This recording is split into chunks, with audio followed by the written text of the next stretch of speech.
Sekali lagi, istri Verdi Sambo, Putri Chandrawati, menyita perhatian publik. Ia masih belum ditahan meski kasus pembunuhan berencana terhadap Brigadir Yosua sudah dilimpahkan ke Kejaksaan.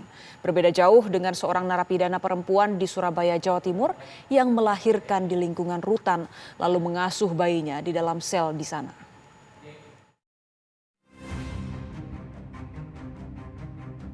Dua perempuan yang terlibat kejahatan dengan nasib berbeda. Putri Chandrawati, istri seorang jenderal yang terlibat pembunuhan berencana.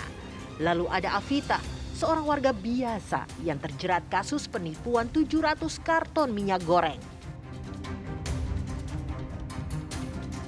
Dari kasus, tentu berat Putri Chandrawati karena ia terancam hukuman maksimal, yaitu hukuman mati atau seumur hidup.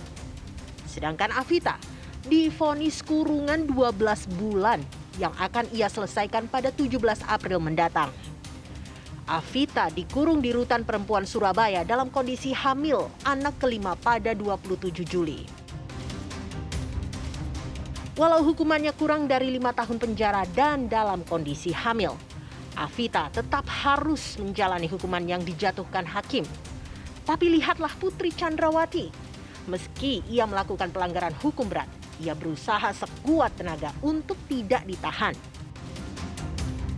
Bahkan hingga berkas kasusnya sudah dilimpahkan ke Kejaksaan, Putri tetap tidak dikurung dengan alasan kemanusiaan dan kesehatan. Kemarin saya sampaikan bahwa dari penyidikan saat ini sudah melakukan evaluasi kesehatan yang bersangkutan. Apabila ada perkembangan lebih lanjut dari penyidik, tentunya nanti juga akan saya sampaikan kepada teman-teman. Ya, saya juga tidak sendiri, nanti saya minta penyidik untuk mendampingi. Biar secara teknis nanti penyidik yang akan bisa menjelaskan kepada. Kalau alasan mengapa Putri Chandrawati tak ditahan seperti itu, apakah Afita juga tidak mendapatkan pertimbangan sama?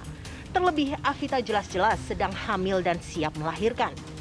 Kini, Afita pun mengasuh bayinya di lingkungan rutan, padahal si bayi belum berusia 1 bulan. Di tengah pelimpahan berkas kasusnya ke Kejaksaan, Putri masih tidak ditahan. Putri diperlakukan berbeda dari suaminya dan 3 orang lainnya yang juga melakukan pelanggaran hukum berat. Akankah jaksa bisa bertindak adil dan tegas terhadap Putri Chandrawati? Ditahan tidaknya seseorang itu tentu adalah alasan objektif dan subjektif. Itu kewenangan sepenuhnya jaksa penuntut umum. Nanti kalian bisa lihat perkembangannya. Jaksa penuntut umum yang ditunjuk sudah berkoordinasi dengan bidang intelijen segera setelah dinyatakan lengkap untuk melakukan cegah tangkal, melakukan pencegahan agar tidak ke luar negeri.